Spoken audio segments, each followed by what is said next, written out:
What we have here is the World War II radio, the BC-611, and that radio requires two batteries.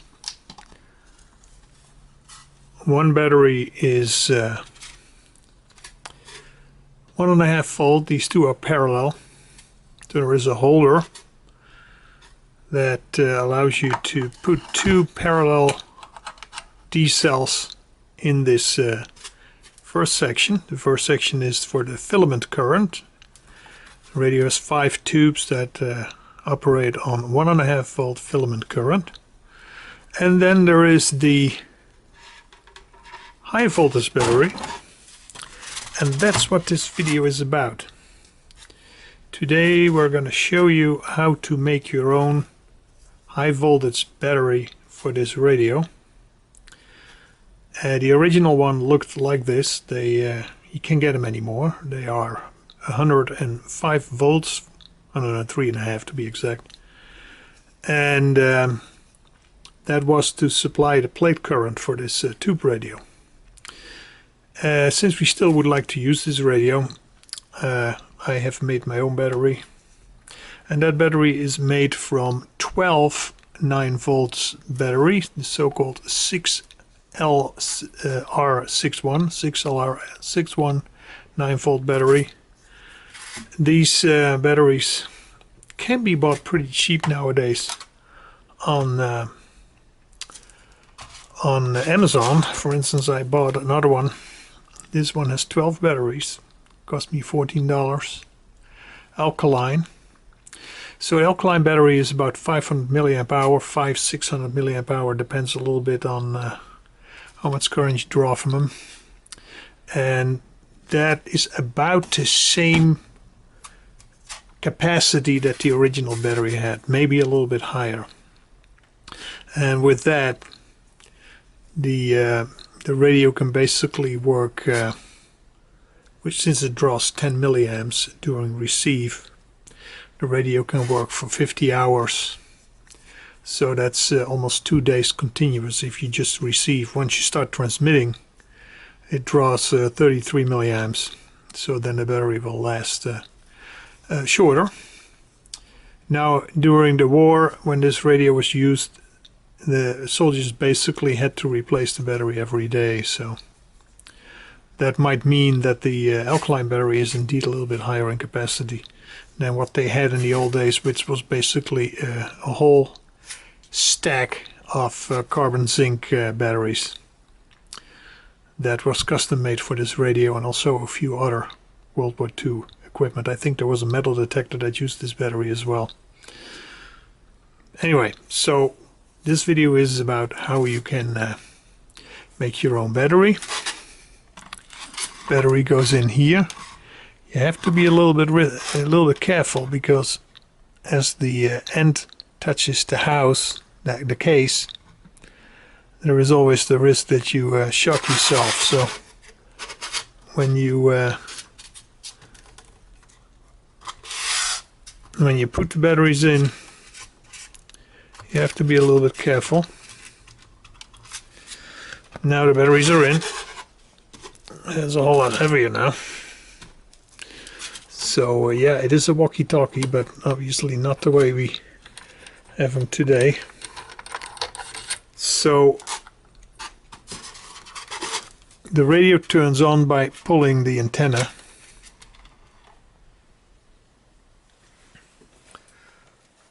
So we'll do that.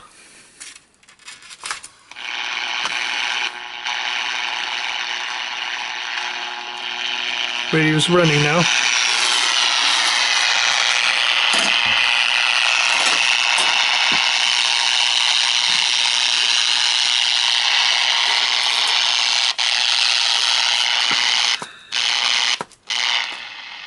You see the antenna is highly tuned.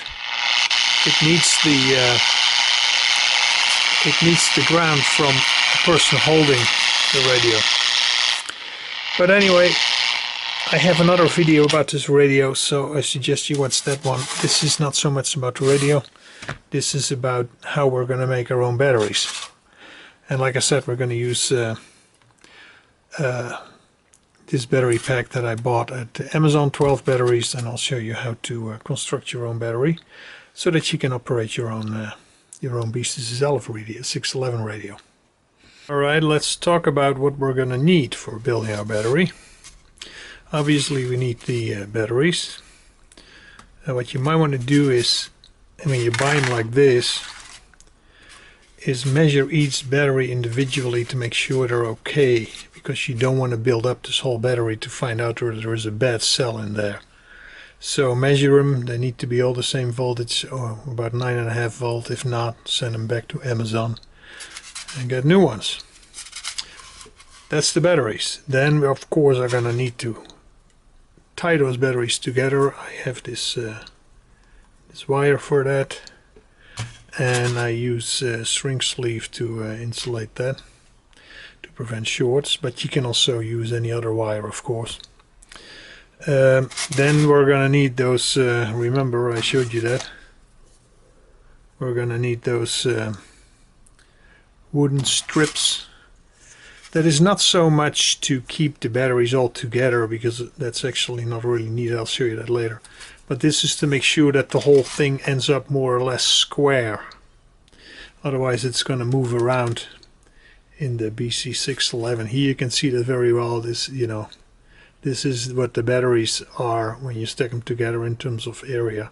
And with these two wooden strips, you make it more or less square to make sure that the battery stays centered, well positioned inside the BC-611. These things can be bought on eBay. They are basically 12-inch rulers, very cheap. Make sure you get the one that don't have any ridges or anything. They really need to be simple wood strips. Okay. The batteries we're going to keep together initially with double sticky tape. This is not regular sellotape, this is double sticky, and I'll show you that later how that works. I always use 2-part epoxy to hold everything together. This is the 2-ton kind that hardens in about, well, about an hour up to strength, and then another half a day to really get the full strength. If you use the 5-minute kind, that goes too quickly. I do not recommend that. You probably think, what's this doing here? It's just a regular D-cell. Well, if you get yourself an old D-cell, you can salvage the top and the bottom part to give that the top and bottom ends of the battery that we're going to make. You can see that here. I used that here on top. The bottom I didn't do it, but if you really want to make it look nice, you can do that. But the top really needs this this terminal here, and then it needs to be insulated to not short out anything else. And for the insulation material, I don't have that here on the display, but you can use anything you want. This is basically high pressure polyethylene sheet, polypropylene sheet, excuse me. Of course we're going to need a good solder iron, and you need one that is temperature controlled, because when you solder on these batteries, you have to solder on these terminals, and since the terminals are crimped into a plastic frame, that's the black stuff you see, that's basically a simple plastic holder. If you heat that too long, then the crimp will get loose and you will have a bad connection. So you need to be doing the soldering quickly, and you don't want to make it too hot, and for that you need to use a temperature controlled solder iron. That's what I use for anything I do. But especially here it's important. If you use an unregulated solder iron, you will screw up those terminals, and that's the end of the battery and the project. I think I covered it all, so let's get to work. Well, guess what? I measured the batteries like I told you to do, and what do we find here? We see one battery only has 4.91 volts. And that's not good. Here we have another one that is okay. This is what you should about get if it's okay. But I am not going to use these. These are going back to Amazon, and I'm going to use the ones that I used before. They're a little bit more expensive that are these ones here, and those are the ones that I actually used for the first battery. So I tried to save $2, and here we are. So that's going back to Amazon, and we're going to order the other batteries.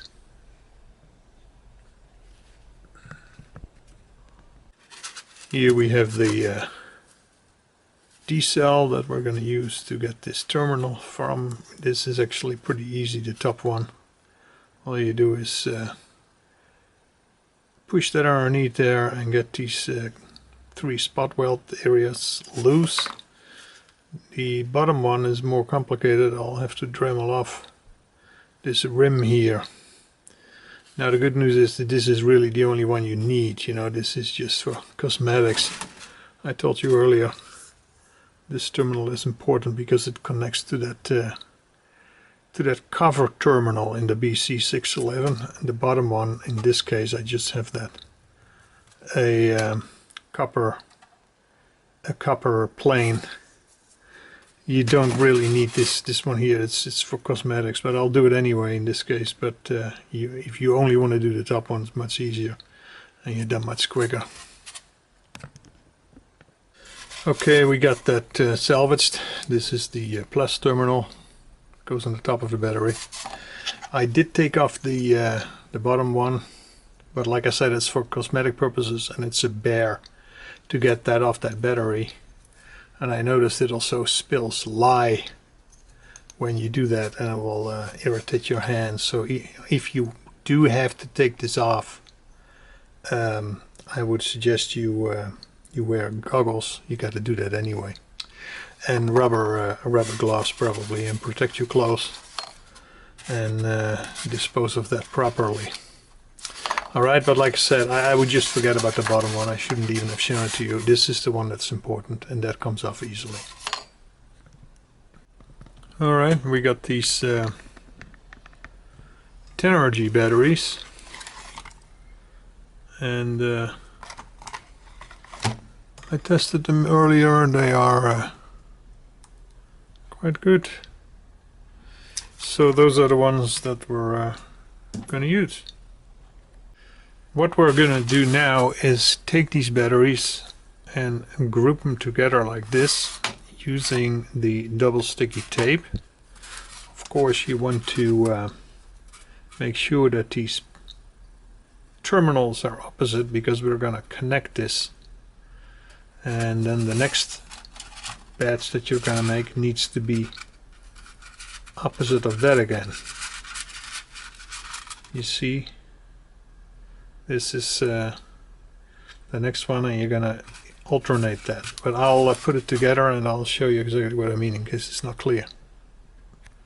Okay, I put a strip of tape on this battery here, and then you're going to put the second one against it, but you got to make sure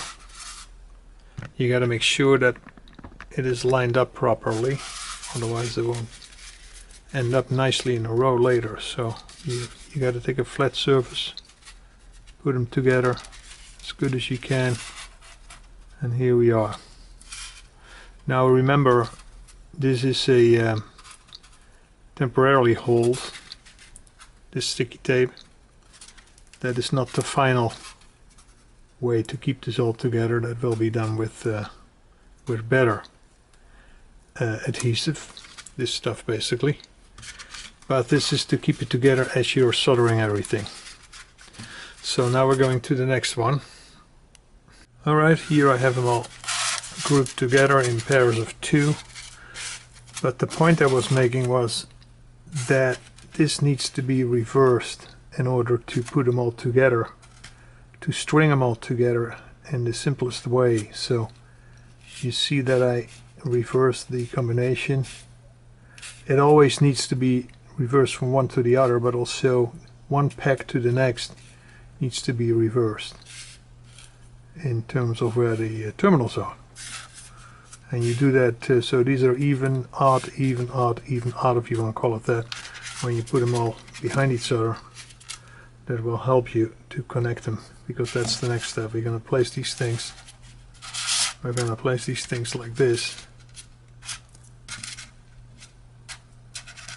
And you see the nice thing is we have this ridge here in which we will lay the interconnecting wire. And that's basically all there is to it. And then it's just a matter of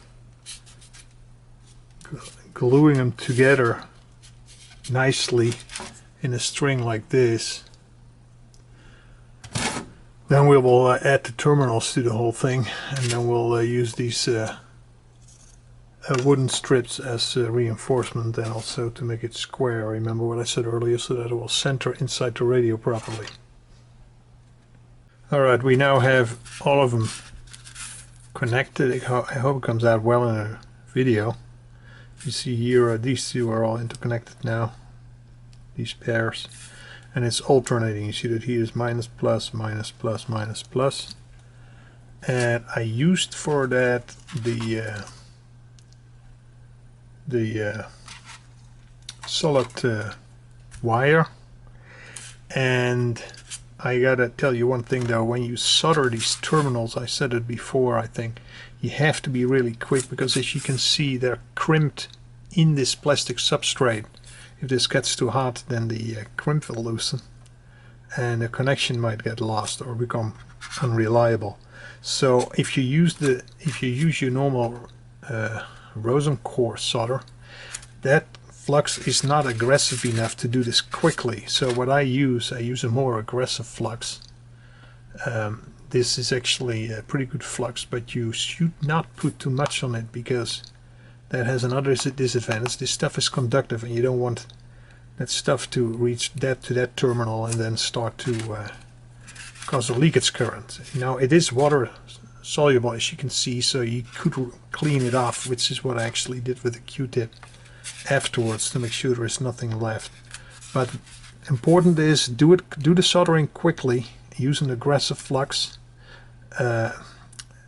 and do it, you know, reversed, plus minus plus minus. So when we're going to place them, that's the next step. I'm going to place them like this.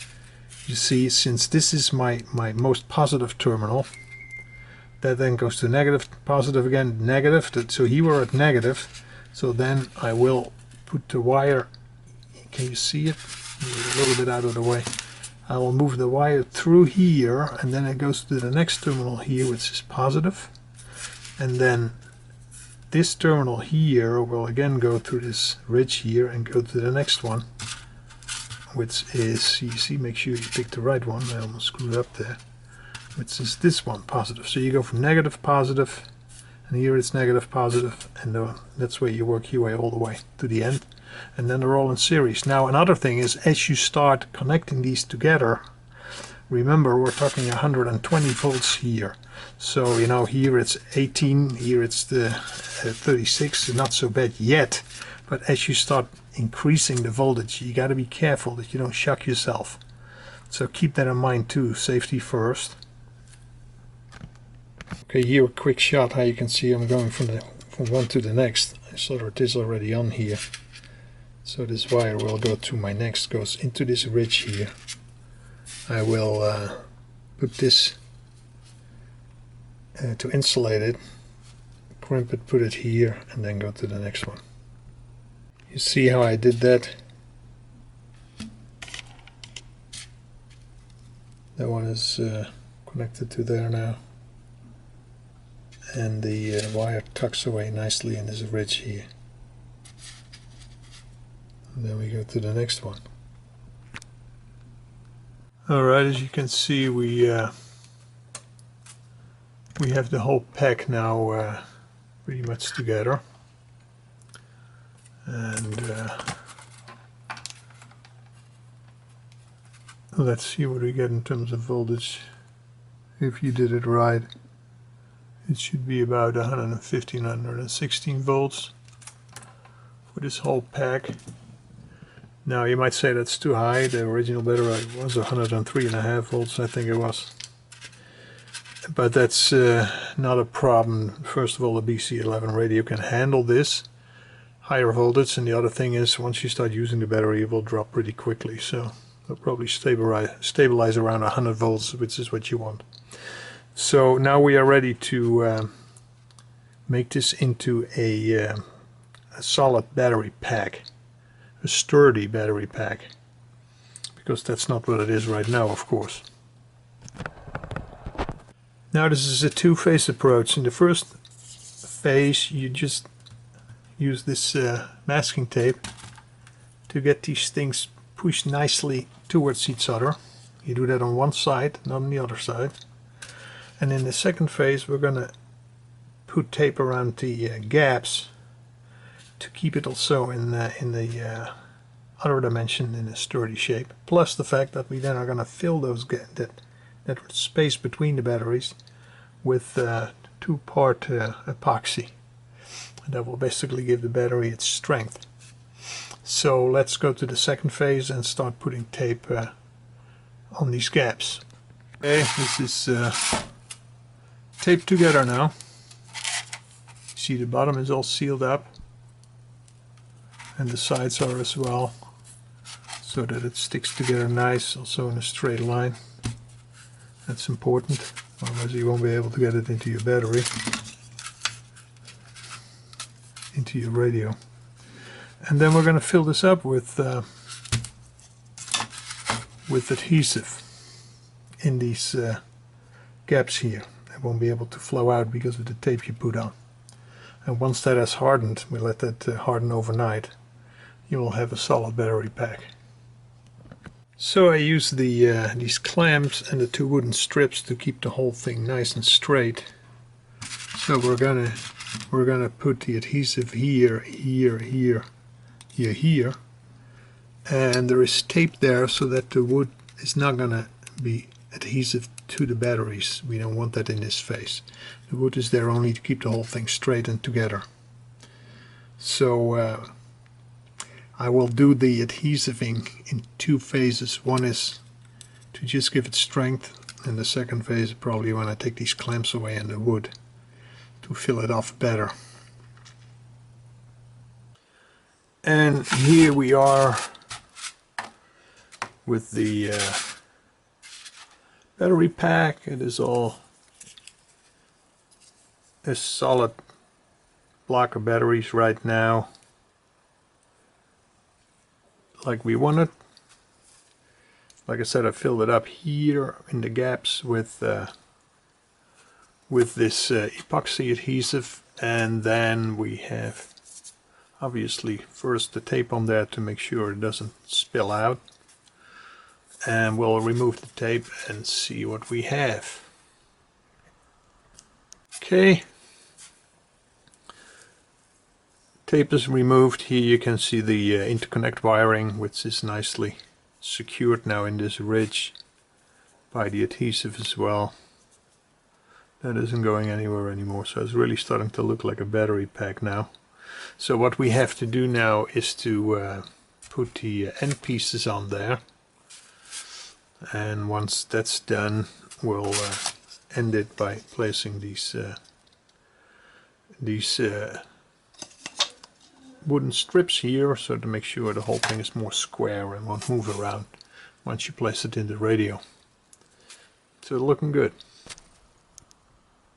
So what I did, I made these end pieces and also a piece of wood, and that the end pieces are made from FR4 material, one-sided copper. I just cut that out and filed it up. So this eventually goes here. We'll adhesive that to there. We have to drill a little hole to solder that to the minus contact, and here we have the positive side. Now what I will do is first put this little piece of wood there, and then on top of that there will be the positive terminal, and we will use adhesive to do that and keep it in place with tape. You're probably thinking, why is this piece of wood here? That is because the battery is a little bit too short when it goes into the BC-11 radio. The original battery was a little bit longer, and this kind of increases the length with about 3 millimeters. which is all we need to make it stick in there properly. Now this is the plus terminal, and I haven't soldered a wire on there yet. I need to do that, and that wire will make contact with this copper side. So we're going to do that, and that will basically put the end pieces in place. And when that's done, we can start working on the wood strips on either side. Alright, where do we stand? I have the end pieces here, and as you can see there is a hole in it on the back that goes to here. And you see, we will glue that on there, and then solder that wire, the minus wire, to the copper plane. And on the other side, and remember we got two terminals sticking out now, make sure you don't touch them at the same time. One hand on the one and the other hand on the other one. That's not a good idea, so you got to be careful. Okay, so here's the other side. As you see, there is a hole in both the wood and in the... Okay, put that on there.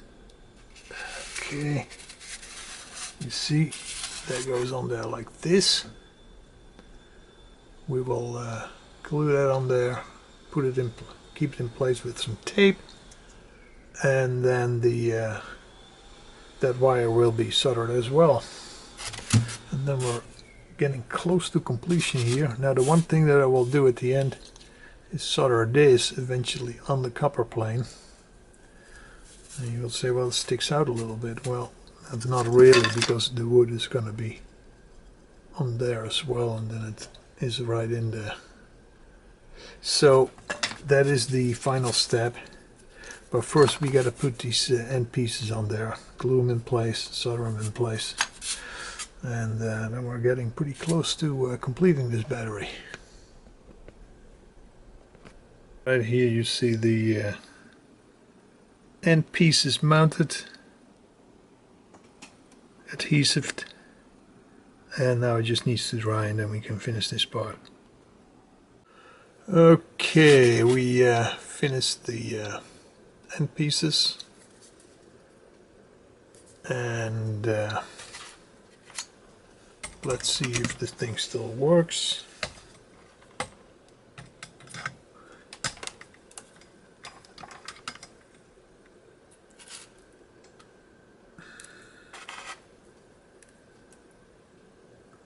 Yep, we're okay on the voltage.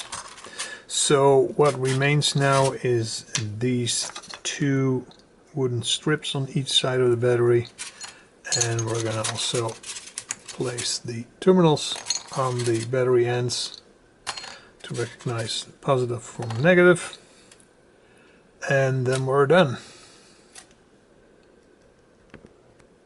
Alright, almost done. We have to let this harden. Two-part epoxy. You see I used 3 clamps, keep it in place, and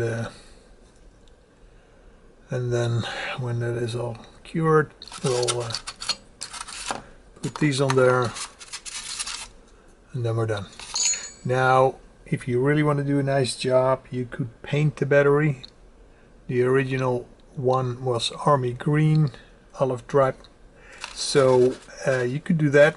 I don't think I will, but the option is definitely there. Okay, we got this end piece on there, adhesived in place. That is to prevent this shorting out. You only want that little nubby available to the radio, and not the rest. That might short out against the chassis, and that will destroy your battery pretty quickly. So we're all done. Our second BC-611 battery is done. We'll test it in the radio. This is the one I did a while ago. Also works well. And again, you know, if you're wondering what the hell is this stuff, this is basically polypropylene sheet, high pressure polypropylene sheet, high temperature, whatever you want to call it. You can buy that on eBay. You can also use other materials that insulate and that you... I wouldn't use PTFE, that is almost impossible to glue. Polypropylene also is not that easy to glue, but it's good enough for what we're doing here. So that's the other thing that you would have to add. I didn't show that in the video, but again, that prevents shorting things out. Let's try to test the radio, test the battery in the radio. The battery is completed, and we're putting it in our BC-611 radio. One low voltage, one high voltage battery, as you can see.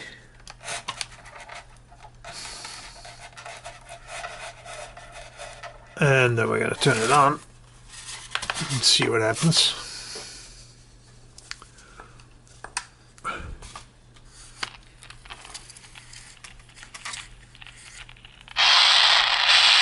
And that seems to work just fine.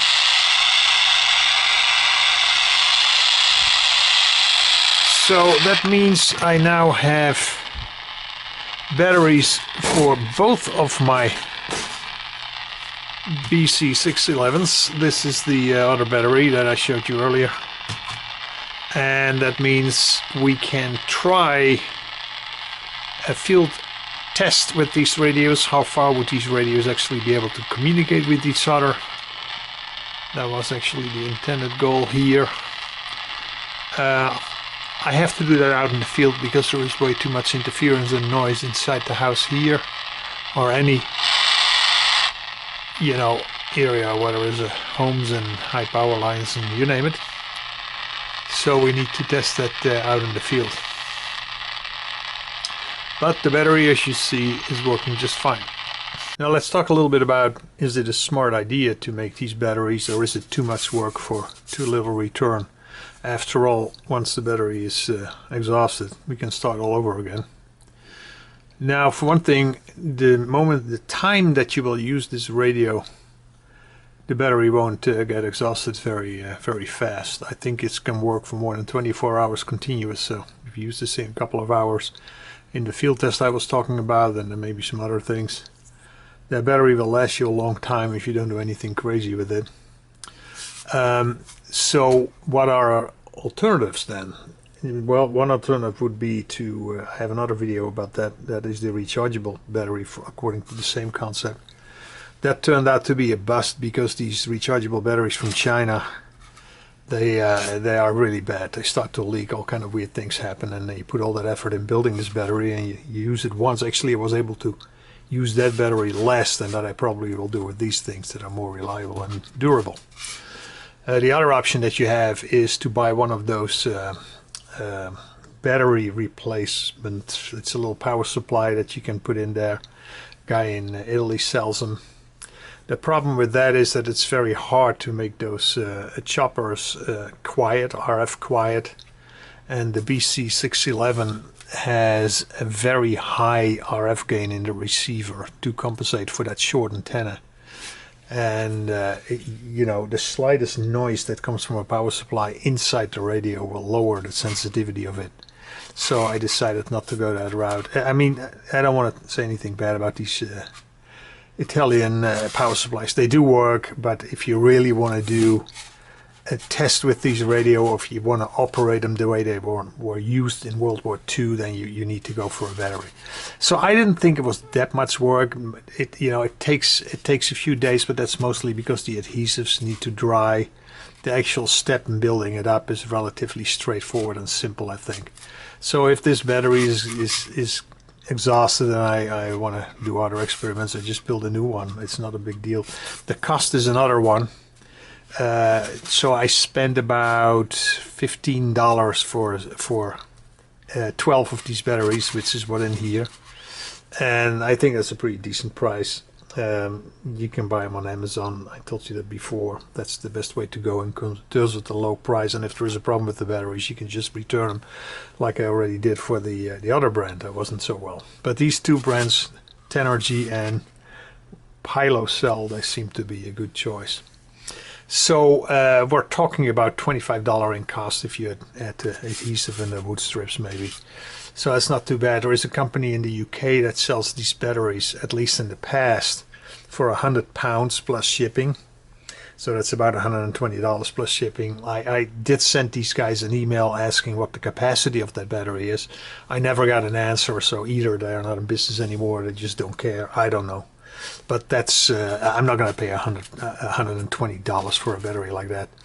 You know, that means if you buy 2 batteries, you can almost buy a radio on a BC-611 on eBay. Although, you know, nice ones that I have here will probably get you a whole lot more money, but nevertheless.